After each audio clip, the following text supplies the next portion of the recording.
जय महाराष्ट्र जय हरी। माननीय भुजबळ साहेब. अध्यक्ष महोदय, मी आदरणीय राज्यपाल राधाकृष्णनजी यांचं जे अभिभाषण आहे त्यांचा जो अभिनंदनाचा ठराव मांडलेला आहे त्याला पाठिंबा देण्यासाठी उभा आहे. अध्यक्ष महोदय, मी सगळ्याच विषयावर नाही बोलणार, काही विषयावर बोलणार. पहिलं म्हणजे की याच्यामध्ये महाराष्ट्र कर्नाटक सीमा प्रश्नाचा जो आहे उल्लेख आहे. अध्यक्ष महोदय, मला एवढंच सांगायचं आहे की संपूर्ण महाराष्ट्राची या दृष्टीनं ही आपली सगळ्यांची एक दुखरी नस आहे की आज 60-65 वर्षापासून चाललेला लढा याच्यामध्ये आपल्याला न्याय मिळू शकला नाही. ही अतिशय दुःखदायक त्रासदायक अशी घटना आहे.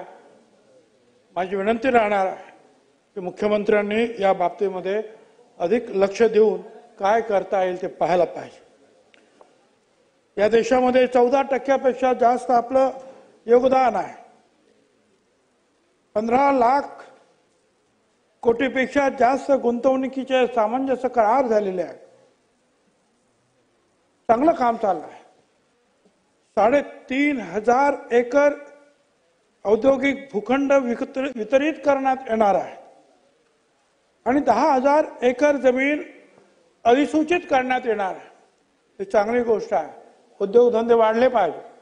माझं एकच म्हणणं आहे, हे स्पेशल प्रोजेक्ट्स 1000 कोटी असतील तर 1000 कोटी रुपये त्यांना परत परतावा मिळतो. चांगली गोष्ट आहे. राज्यामध्ये हे आले पाहिजे. पण ग्रामीण भागामध्ये सुद्धा जी लहान लहान उद्योग यायला पाहिजे त्याच्याकडे लक्ष द्यायला पाहिजे. आपण हे जमिनी अधिग्रहित करता, त्याच्यावर खर्च करता, त्याचा एकूण खर्च किती आणि आपण ज्या वेळेला लहान लहान लोकांना आपण ज्या वेळेला ते भूखंड देता त्याची किंमत किती याचा कधीतरी विचार करणार पाहिजे. जर आपण फक्त स्पेशल प्रोजेक्टच्या बाबतीमध्ये आपण एवढ्या विशाल दृष्टिकोन जर ठेवला तर मग लहान लहान गावांमध्ये ज्या राज्याच्या हे जे लहान लहान भूखंड आहेत याच्या बाबतीमध्ये स्पेशल मीटिंग घेऊन हे स्वस्तात कसे मिळतील, त्वरित कसे मिळतील हे पाहण्याची गरज आहे. अध्यक्ष महोदय, रेशीम खरेदी आणि बाजारपेठेच्या संदर्भामध्ये आणि रेशीम कसं वाढवावं याबद्दल जे आहे हा एक पॅराग्राफ आहे. माझ्या येवला मतदारसंघामध्ये हे पैठणीचं काम चालतंय. रेशीम लागतोच आहे. बंगलोरहून आणावं लागतं, इकडून तिकडून आणावं लागतं. या रेशीम उद्योगाचं रेशीम शेतामध्ये रेशीम निर्माण करण्याचं काम पूर्वी सुद्धा सुरू झालं, पण त्यांना अनुदान मिळालं नाही म्हणून ते काम तिथल्या शेतकऱ्यांनी बंद केलं. ते काम असं बंद करणार नाही याची काळजी आपल्याला घ्यायला पाहिजे. अध्यक्ष महोदय, आता नागपूर गोवा शक्तीपीठ मार्ग होणार आहे. 83,000 कोटी रुपये खर्च करणार. उत्तम. त्याचबरोबर 7,480 किलोमीटरचे सिमेंट कॉन्क्रीटचे रस्ते करणार आहोत. अध्यक्ष महोदय, आपल्या माध्यमातून सरकारला सांगायचं आहे, PWDचे मागचे पैसे दिले नाहीत म्हणून कामं बंद आहेत. त्या आमदारांना विचारा, त्यांचे थोडे थोडे पैसे द्या ना. पण हे सगळे मोठे मोठे रस्ते तुम्ही करणार, पण ग्रामीण रस्त्यांचं काय करणार तुम्ही? जिल्ह्यातल्या काही रस्त्यांचं तुम्ही काय करणार? त्यांना थोडे पैसे देणार की नाही? मला तर असं कळलंय की फक्त नवीन जे आमदार आहेत त्यांना काही फंड्स मिळतील. मी फक्त ऐकलं म्हणून सांगतोय, मला नक्की माहिती नाही. आणि आमचे जुने जे आहेत कदाचित फार मोठा आकडा आहे, परंतु त्यांना पैसे जर नाही मिळाले तर काय सांगायचं आम्ही आमच्या मतदारसंघामध्ये. अध्यक्ष महोदय, या राज्यानं चांगलं काम केलंय म्हणून तर हे एवढ्या मोठ्या प्रमाणामध्ये सगळे आमदार निवडून आले. एवढ्या मोठ्या प्रमाणामध्ये भक्कम सरकार महाराष्ट्राला मिळालं. परंतु आता ह्या आमदारांना जर आहे हे थोडं द्या, पण प्रत्येकाला आपण कसे मदत करणार आहोत रस्त्यांच्या कामासाठी त्याचा विचार करा. अध्यक्ष महोदय, इथे बसच्या बाबतीमध्ये बोलण्यात आलं. मी बोललो ना, पेंडिंग बिल बिल आहे, कॉन्ट्रॅक्टरांनी कामं बंद केलेली आहेत, हे बोललो मी. विजय वडेट्टीवारच्या जी अध्यक्ष महोदय, एक बसचा विषय इथे आहे 11 नंबरला 19 नंबरला, म्हणून बोलतोय. मुंबईतली बीएसटीची सेवा किती वाईट झालेली आहे आपल्या सगळ्यांना कल्पना आहे. पूर्वी ही बीएसटीची सेवा, बी म्हणजे Bombay electric supply and transport company, बरोबर, म्हणजे इलेक्ट्रिक सप्लाय आणि ट्रान्सपोर्ट हा एकत्रित ठेवल्यामुळे इलेक्ट्रिक मध्ये जेवढे काही आपल्याला जास्त पैसे मिळायचे ते आपण ट्रान्सपोर्टकडे वळवायचं, म्हणून ते ट्रान्सपोर्ट चालवायचं. अख्ख्या जगात कुठलंही पब्लिक ट्रान्सपोर्ट हे फायद्यात नाही, त्याला सरकारनं पैसे द्यावेच लागतात, मदत करावीच लागते.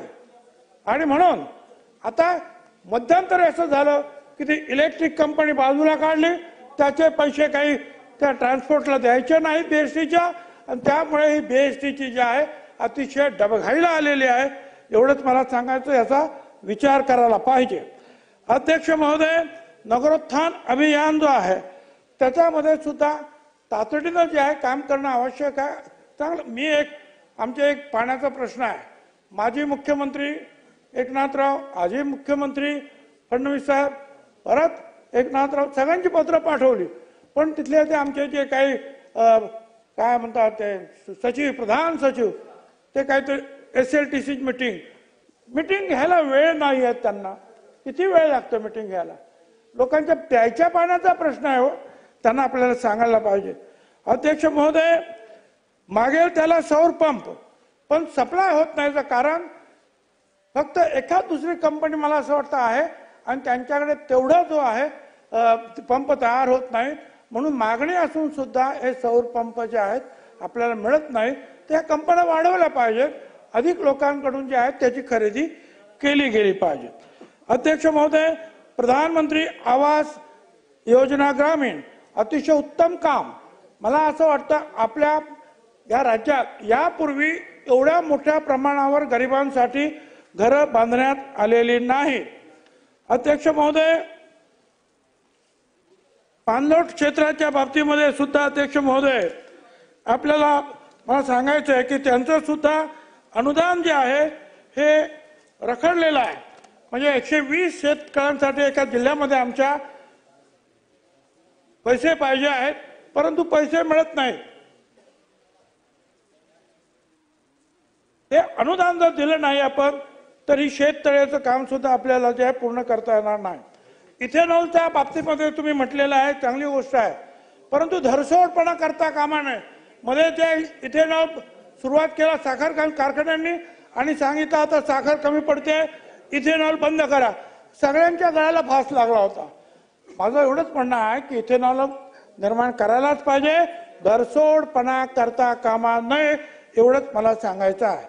अध्यक्ष महोदय, याचबरोबर 35 मध्ये शेतकऱ्यांच्या बाबतीत म्हटलंय, कांद्यांचा आमचा या कांद्याचा भाव आमचा पूर्णपणे घसरलेला आहे.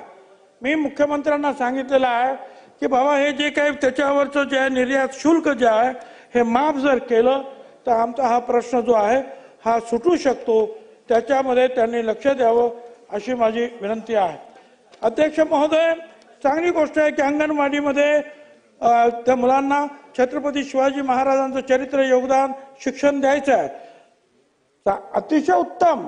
पण त्याचबरोबर सगळे महापुरुष, मग महात्मा फुले, सावित्रीबाई फुले, शाहू महाराज, डॉक्टर बाबासाहेब आंबेडकर, अहिल्याबाई होळकर, बिरसा मुंडा असतील, अशा सुद्धा थोडं तरी माहिती हे आमच्या मुलांना लहानपणापासून आपण दिली तरी मला असं वाटतं अधिक ते योग्य होणार आहे.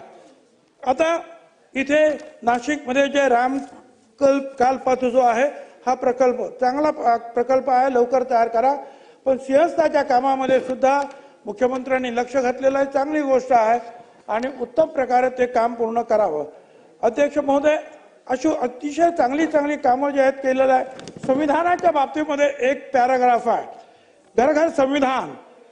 अध्यक्ष महोदय, आपण संविधान याच्यावर चर्चा सुद्धा इथे करणार आहोत, ही चांगली गोष्ट आहे. त्याचबरोबर या मराठी भाषेला आपण अभिजात भाषेचा दर्जा मिळाला म्हणून आपण आनंदित आहोत, आनंद आपण प्रदर्शित करतोय, उत्तम आहे. परंतु त्याच आणि ते अतिशय योग्य आहे, भारत सरकारचं सुद्धा मी अभिनंदन करतो. परंतु यासाठी प्राध्यापक रंगनाथ पठारे यांच्या अध्यक्षतेखालील कमिटीनं फार चांगलं काम केलं. त्याचे हरी नरके आणि इतर अनेक लोक चांगले होते. चक्रधर स्वामींचा जो आहे लीळा चरित्र ते सुद्धा आपण ही भाषा जुनी कशी आहे, प्राचीन आहे हे दाखवण्यासाठी उपयोग केला. मला असं वाटतं की त्यांचा सुद्धा या सगळ्या गोष्टीचा कुठेतरी उल्लेख झाला पाहिजे. आणि नंतर एक शेवटचा मुद्दा जो आहे त्याच्याकडे मी येतो आहे आणि आपण महाराष्ट्राला अधिक समृद्धीकडे नेण्यासाठी प्रयत्न करणार आहोत. अध्यक्ष महोदय, मागच्या काही महिन्यातील या राज्यातील काही घटनांनी जे आहे, खरं तर हा अख्खा संपूर्ण महाराष्ट्र हादरवून गेलेला आहे. यंत्रांचा, तंत्राचा, मंत्राचा हा महाराष्ट्र आपण म्हणतो. संतांचा हा महाराष्ट्र, ज्ञानेश्वरापासून तुकारामापर्यंत सगळे, छत्रपती पासून तर संभाजी महाराजांचे आपण गोडवे गातो आणि त्यांनी कसं राज्य केलं आपण सांगतो. तो आपला हा महाराष्ट्र. महात्मा फुल्यांपासून तर महर्षी कर्वे असतील, भाऊराव पाटलांपर्यंत सगळे अनेक किती अहिल्याबाई होळकर वगैरे, त्यांचा हा महाराष्ट्र. संत तुकाराम म्हणतात, विष्णुमय जग वैष्णवाचा धर्म, भेदा भेद भ्रमा मंगळ, भेदा भेद असू नये. ज्ञानेश्वर म्हणतात, अबघे विश्वची माझे घर. पण या महाराष्ट्राला अध्यक्ष महोदय कुणाची तरी द्रष्ट लागले. गेल्या काही महिन्यातले काही जी प्रकरणे आहेत, ते बीडचं प्रकरण, देशमुख चित्र पाहवत नाही, खरंच आहे, त्याचा आपण सगळ्यांनी निषेध केला. ही काय कडक शिक्षा व्हायला पाहिजे, ती झालीच पाहिजे.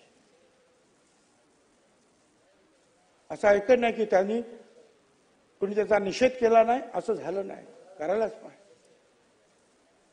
पण अध्यक्ष महोदय, परभणीमध्ये जे आहे बाबासाहेब आंबेडकरांचं जे आहे तिथे असलेलं संविधान, आपण संविधानावर चर्चा करणार, ते एक संविधानाची मोडतोड केली, कोणीतरी केली म्हणून आंदोलन झालं.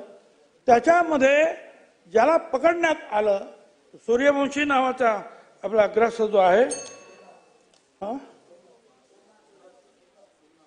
सोमनाथ सूर्यवंशी, त्याला पोलीस कस्टडीमध्ये तो मृत्यू पावला. त्याची आपण चौकशी करणार नाही का? आणि मला आश्चर्य तेव्हा वाटलं की ज्या वेळेला बीडच्या प्रकरणामध्ये आवाज उठवणारे आपली सगळी माणसं म्हणतात की जाऊ द्या, त्या प्रकरणामध्ये त्यांना आपण दुर्लक्ष करायला पाहिजे, माफ करायला पाहिजे. का? ती माणसं नाहीत, तो मागासवर्गीय आहे म्हणून, दलित समाजाचा आहे म्हणून, माणूस आहे ना, संविधान सगळ्यांसारखी सारखं आहे ना. महाराष्ट्र गरजा महाराष्ट्र माझा, माझा महाराष्ट्र नाही. मग दलित समाजाचा जर कुणाला जर अत्याचार झाला असेल तर आपण त्याच्यावर कारवाई नाही करणार. अध्यक्ष महोदय, पुढची गोष्ट, लातूरला असंच काहीतरी मुला मुलींचं प्रेम प्रकरण असेल. माऊली सोट नाव त्याचा एक धनगर समाजाचा मुलगा, अध्यक्ष महोदय, त्याची नखं काढण्यात आली, मृत्यू झाला. आपण कोणी बोलणार नाही. मागासवर्गीयाचा आहे, दलित समाजाचा म्हणून. अध्यक्ष महोदय, महाराष्ट्रात चाललाय कुठे? अध्यक्ष महोदय, अध्यक्ष महोदय, आणखीन एक प्रकरण परवाच्या दिवशी आणखी जालनामध्ये, अध्यक्ष महोदय, हा कैलास बोराडे, हा अनवा भोकरदांचा, तो असं म्हणतात की तो शिवमंदिरात गेला. तू का गेला म्हणून कोण म्हणतात त्याची जमिनीवरून काय होतं, काही असेल. अरे शिवमंदिर, धनगराचा तो माणूस, प्रत्यक्ष अहिल्याबाई होळकर शिवपिंड हातात घेऊन आपण दाखवतो आहोत. हे अहिल्याबाई होळकरांनी अख्ख्या देशामध्ये सगळीकडे घाट बांधले, मंदिरं बांधली. त्या समाजाचा, धनगर समाजाचा हा माणूस, त्याला ज्या पद्धतीनं, अध्यक्ष महोदय, आपण मी पाहिला चित्रपट, माझ्याबरोबर संपूर्ण कुटुंब होतं, पाहू शकलो नाही. अनेक लोक जे आहेत आमचे रडत सगळे बाहेर पडले. अध्यक्ष, अक्षित त्याप्रमाणेच कोळशे पेटवून कोळशाची धग त्याच्यामध्ये पलिते आणि त्या पलित्याने जे आहे अध्यक्ष महोदय ह्या बोराडे काय याला एवढे चटके दिले त्याचे मांस महाराज त्याच्या गुदद्वारामध्ये त्या गरमची सळई जी आहे ती घुसवण्यात आली. धनगराचा माणूस आहे आपण बोलायचं नाही. कोण करणार याचा निषेध? कुठे चाललो आम्ही? अध्यक्ष महोदय हे सगळे फोटो पहा, सगळे फोटो पहा अध्यक्ष महोदय. हे सगळे मी अध्यक्ष महोदयांना कळवलं, मी मुख्यमंत्र्यांना कळवलं. मला पोलिसांना दोष द्यायचा नाही, मला सरकारला दोष द्यायचा नाही. मला फक्त एवढंच म्हणायचं आहे की महाराष्ट्र कुठे चालला हा फक्त त्या पोलिसांचा प्रश्न नाही, सरकारचा नाही. सगळ्या महाराष्ट्रातील सर्व समाजाचं सर्व जनतेचं हे सार्वभौम सभागृह आहे. अध्यक्ष महोदय सभागृहाच्या अध्यक्षाचा आपल्या सगळ्यांचा हा प्रश्न आहे. या महाराष्ट्रामध्ये एवढं क्रौर्य कुठून आलाय? काय याच्या पाठीमागे कुठल्या शक्ती आहेत याचा कधी विचार करणार आहात की नाही? आम्ही एकमेकावर आरोप करणार आहोत, आम्ही प्रश्नाची उत्तर देणार, बस निघून जाणार. आमचं एवढंच काम आहे.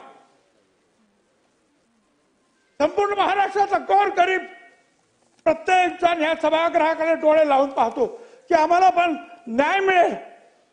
पण प्रश्न न्यायाचा तोही नंतर पाहू.